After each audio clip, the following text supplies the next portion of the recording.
Hello again, football fans, and we have more breaking news coming across my desk. The story actually broke late last night, but some developments going on throughout the evening and into the day. And so many of you may already be aware of this, but again, developing story, big story across the RFL, and we're going to talk about it a little bit here. The Chicago Cougars star running back Darnell Hodge is fed up with the team and does not want to be there anymore. It's a big, again, ongoing developing story. And so joining me to talk about this, who actually broke this story late last night, is Alex at RFL Focus. So Alex, appreciate you coming on and talking about this. Obviously, big news coming in late last night. There's a little bit of trouble in Chicago right now, huh? Yeah, I would agree. I think the 0-3 start obviously was one of the main reasons why Hodge was fed up. I think maybe an issue with the playbook of some sort. And, I just think there's some building to do in Chicago, especially with now the almost imminent departure of Hodge. And unless maybe they can get something worked out in the offseason, I mean, that's unlikely. But, man, yeah, there's some questions to be answered in Chicago. Yeah, I mean, obviously, we are still several months away from even sniffing the offseason, right? Like there's a long way. There's a lot of season still left to be played.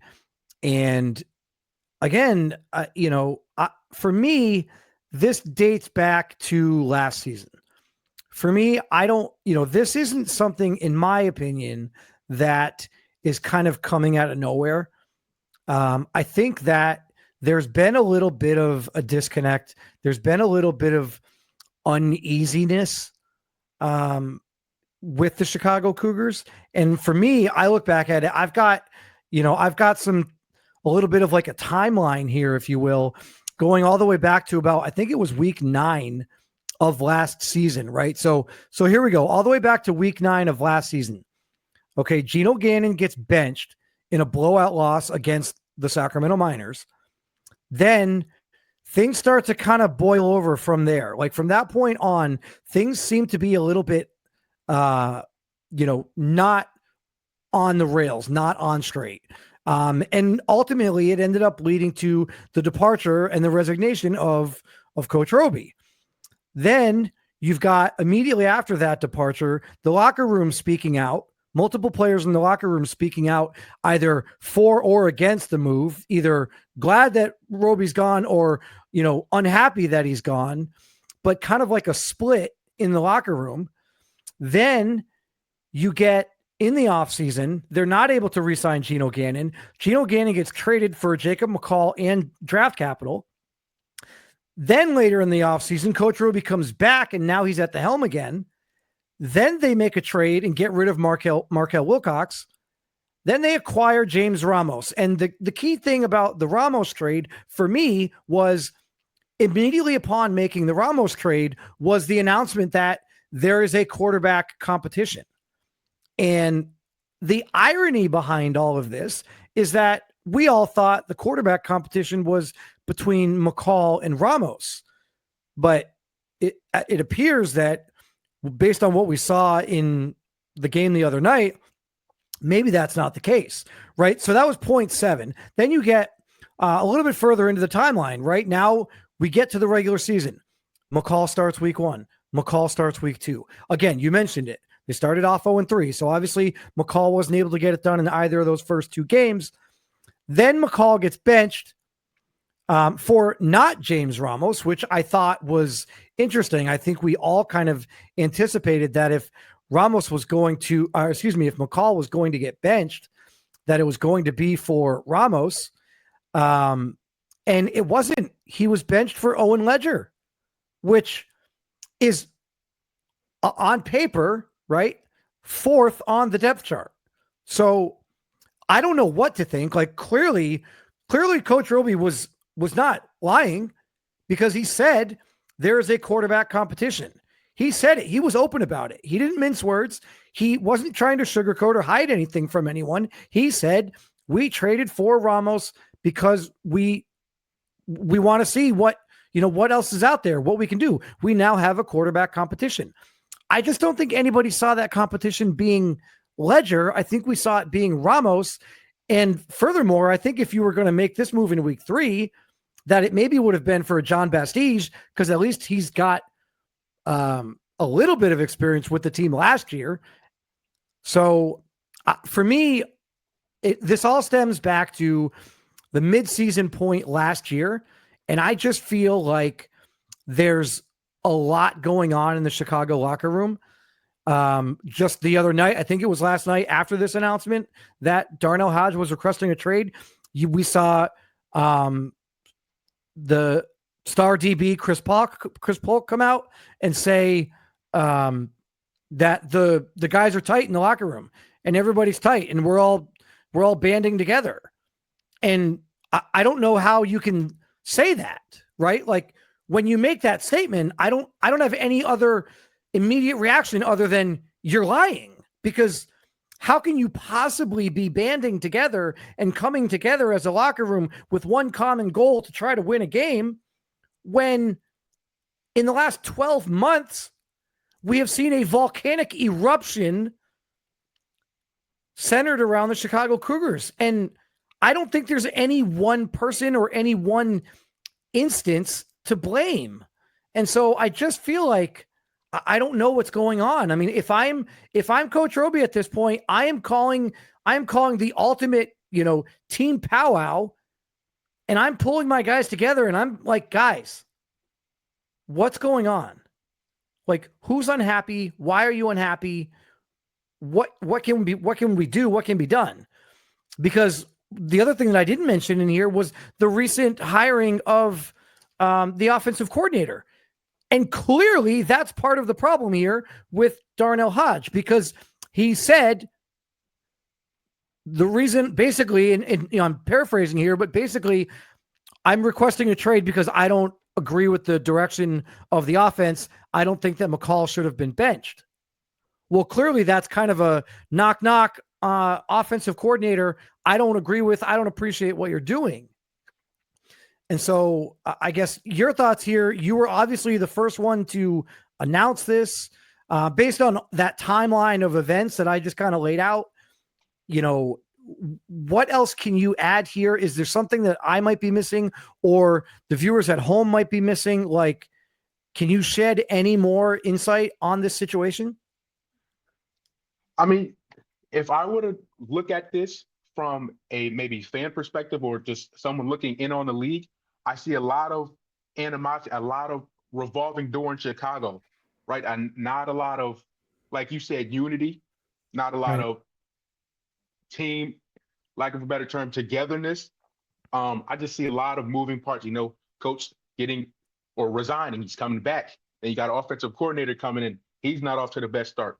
So, it's just a lot of things going on that I think may have, like you said, have built up throughout, even dating back to last season.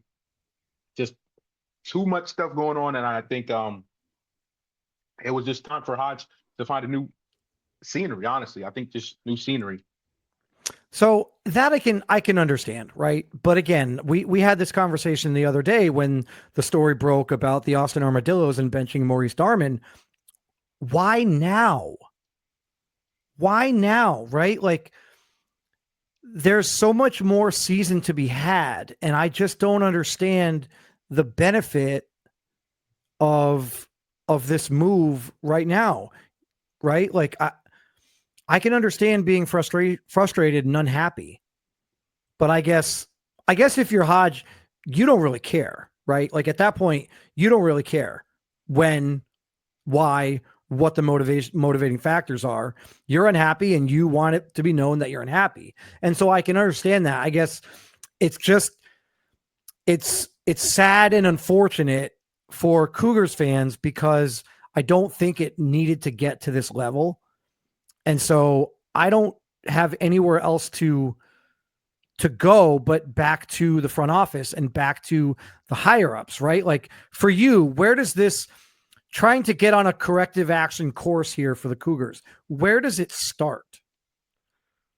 I do think it starts in the front office. You essentially have a player holding out, not wanting to play, and again, bring in another offensive coordinator, right? He is getting the 20, almost 30 carries a game, but it's not in the way that's helping the offense score.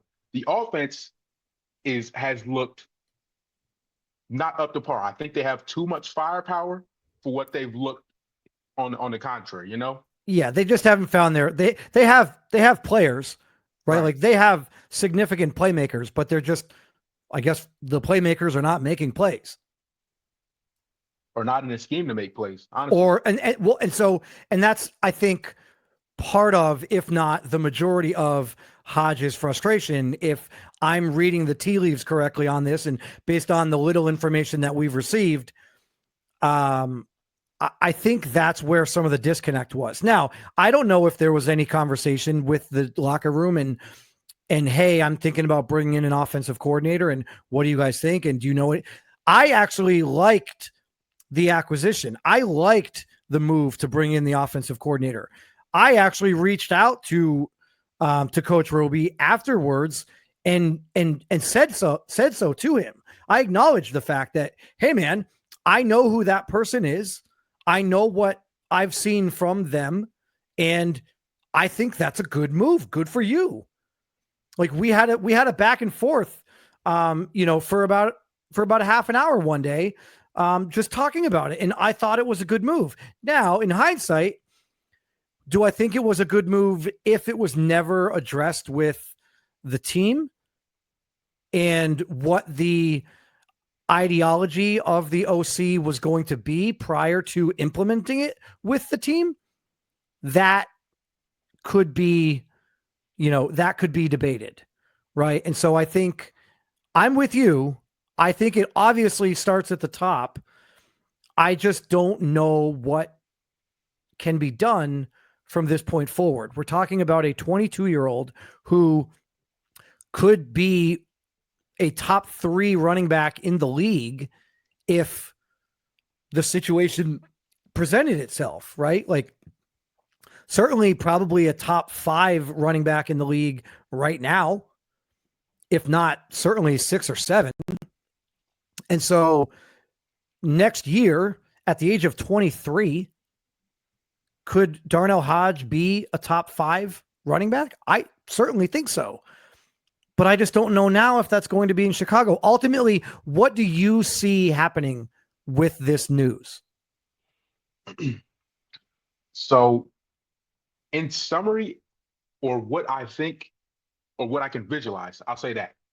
I mean, all three. If you have different, differing opinions based on each of those concepts, by all means, I'm genuinely curious.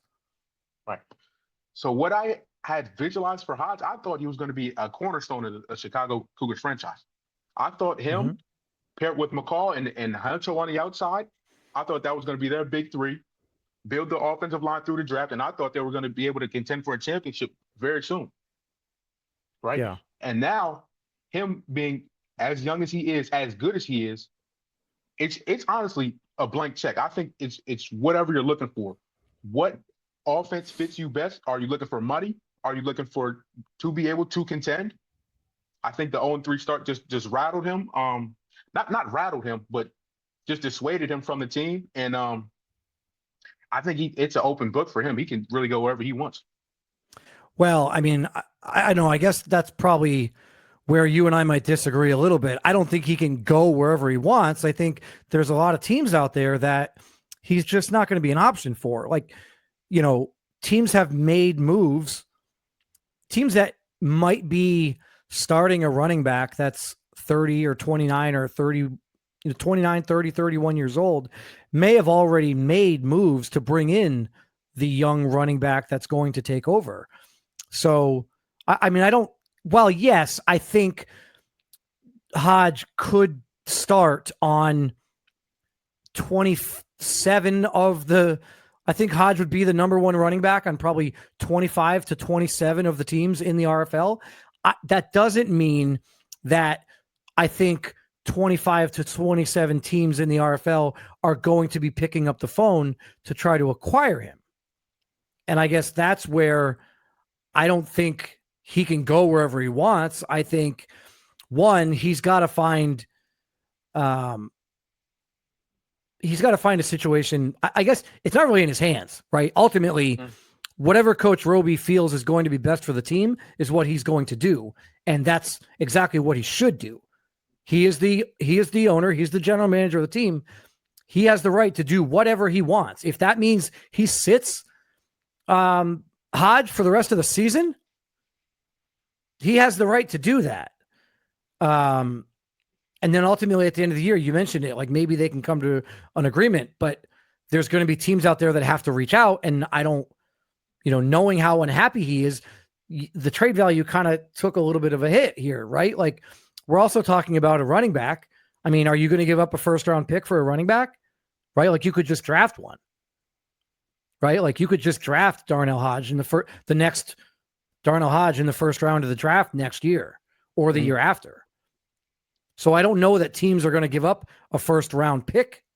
And if you're the Cougars, you can't take another first-round pick. You already have 3 in next year's draft.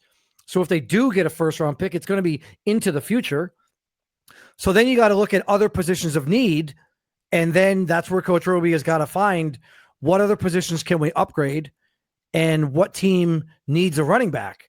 And let's find that team that needs a running back. And, oh, hey, by the way, we could use a little help at, XYZ position, and let's see if we can make a deal there. So I think, yes, in theory, it sounds great to say he can go wherever he wants, but I think ultimately there's probably only 7 to 10 teams that are going to be able to offer the Cougars what they want and make sense for them to acquire Hodge, given the way that their roster might be structured.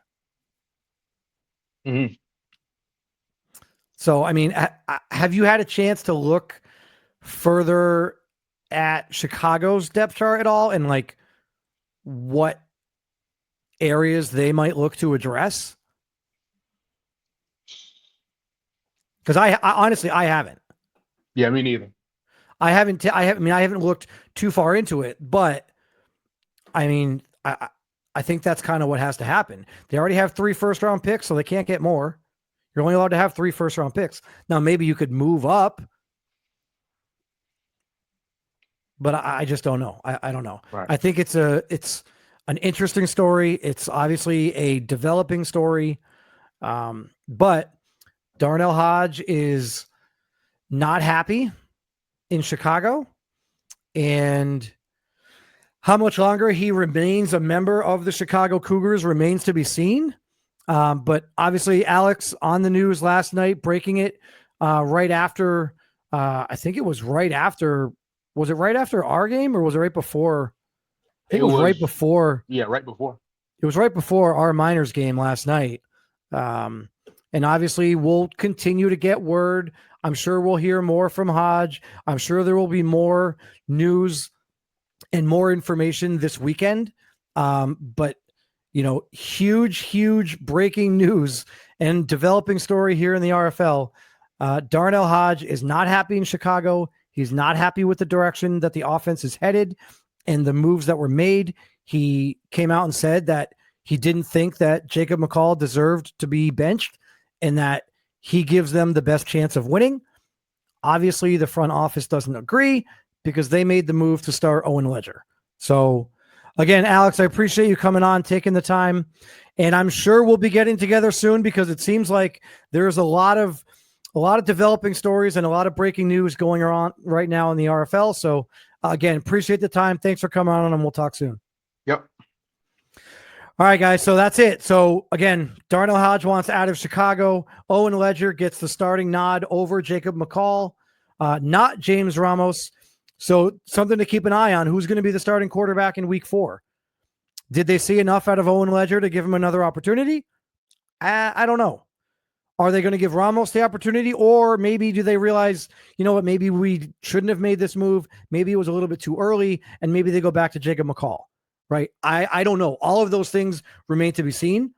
But certainly developing story and something to keep an eye out for and keep an eye on as we head in through the weekend and into week 4. So again, thanks guys for checking this out. Again, breaking news coming across the RFL. Be sure to like and subscribe, as I'll have a lot more breaking news as it comes available, and any further updates on these stories, I will have more information for you as well. But enjoy the games tonight. And also don't forget the RFL podcast on Saturday night. And then we kick off week 4 on Monday. So until then, thanks for stopping by and take care, everybody.